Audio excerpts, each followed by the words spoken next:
Assalamu alaikum. It's now time for the NBA Muslims anticipated read for 2016. I chose these books because after reading the blurbs about them, I became very, very interested in them. A couple of them are from Muslim authors whose books I've read before, and so I also became interested because I like the books that I read before, so I wanted to read the next books. So let's get started. I reviewed Grayson's Ariba's Dilemma, Love or Dean, which I really, really liked. And so when I read the blurb for this book, I became very interested in it as well. And so I'll read the blurb for it. Daria Van is a U.S. history teacher in Broward County, Florida. She is trying to wrap her head around one of her students being attacked after leaving her classroom. Believing that U.S. history should include everyone, her principal at South City High School in Broward County, Florida, attacks her daily, accusing her for inciting race riots. After her husband takes a second wife and her principal begins following her, Daria reaches back into her past to locate her brother, who's been on the run for 20 years, to help her to bring normalcy back into her life. So, again, I love those flawed characters, and it looks like I'm kind of interested in what this brother is going to be about. So this looks like it's going to be a really interesting read. So, The Shoulders on Which I Stand by Karimah Grayson. Look out for the NBA Muslims video book review. Now, this next anticipated read for 2016 introduces NBA Muslim men to the roster of NBA Muslim fictions. We're going to be broadening the reading roster for 2016. 2015, we focused on NBA Muslim women writers, and now we're going to include NBA Muslim men as well as non-NBA Muslim fiction authors. If you know anyone, or if there are any authors watching this, then contact me and let me know about your book. Okay, so now let's check this one out. After American Boy's Little Love Triangle, I saw another love triangle. I was like, oh, wow, another love triangle. I can't wait. Okay, so let's read the blurb for this one. Do you know how it feels to lose the love of your life? The beautiful and powerful business investor Audra Cox knows exactly how it feels to lose the man that gave her everything.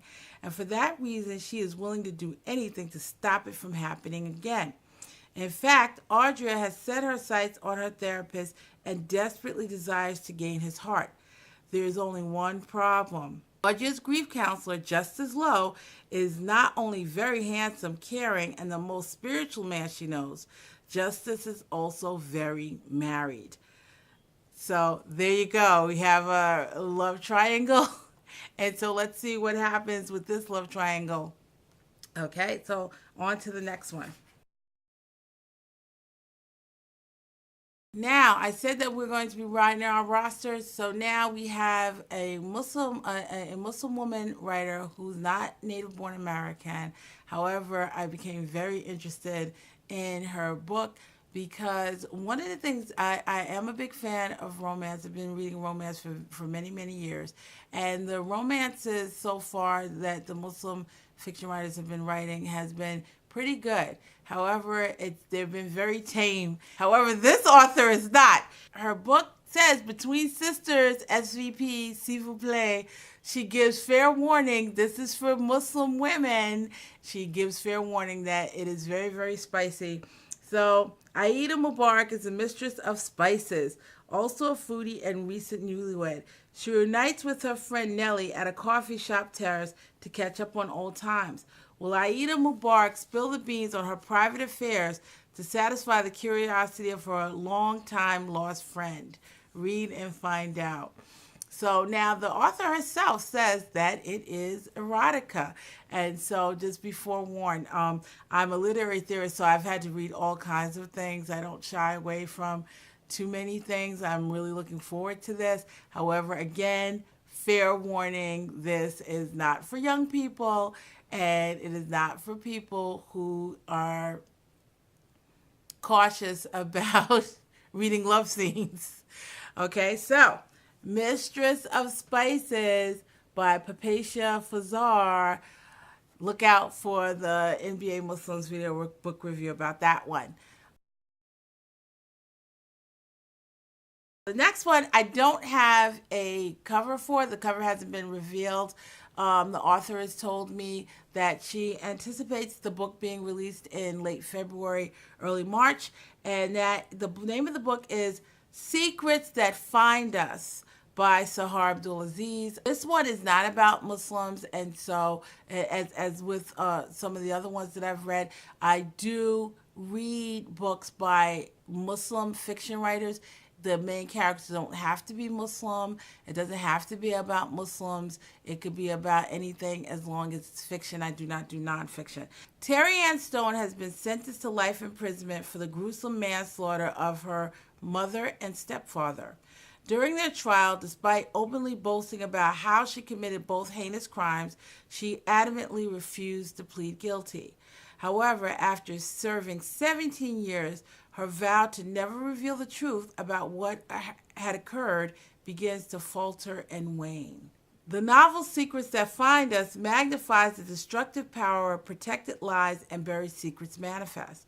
This narrative seeks to shed light on the devastation and impact individual choices and actions can create when motivated by fear.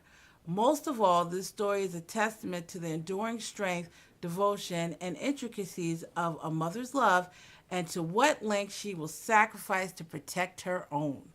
Okay, so very, very interesting. There's some secrets. What happens when those secrets come out to the people that they were kept in order to protect. So I'm really looking forward to that. Secrets That Find Us by Sahar Abdulaziz. Look out for the NBA Muslims video book review for that one. This next one is another Muslim male fiction writer. There have been two of them that I've been kind of chomping at the bit to get into their work. One is Nasheed Jaxson, Her Justice. I already have him in my carousel and on my roster. This one is the soon-to-be released book by Brother Dash. Chase Archibald is about to celebrate his 30th birthday. He is tall, educated, sensitive, gifted, and endowed lover with a voice that melts butter and a heart of pure platinum. Women want to be with him, and men wish they could actually be him. He's the perfect guy. So what's the problem? It's all a lie built on a tragic secret with a cover-up as payment for burying his past. But that past comes knocking at his door, blackmailing him for more payment. Payment with his body. He must actually engage in the act of conception with several women willing to pay for this service. If he does not, he will lose everything. Another one with some bones start flying out of a closet.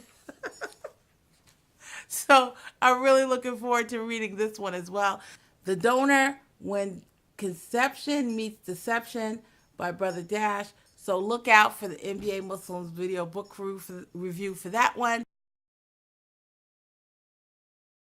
As you can see, 2016 promises to be a very interesting year. There are a few other titles that authors have approached me and I've become curious about. So I'm always open. If you know a particular book that you like, or if you're an author and you would like me to take a look at your book and potentially review it for NBA Muslims, and contact me. And if you want to know more about the work that I do with NBA Muslims and NBA Muslims writers, please check out my website at nbamuslims.com. And as soon as I get another minute, I'll review another book. Assalamu alaikum.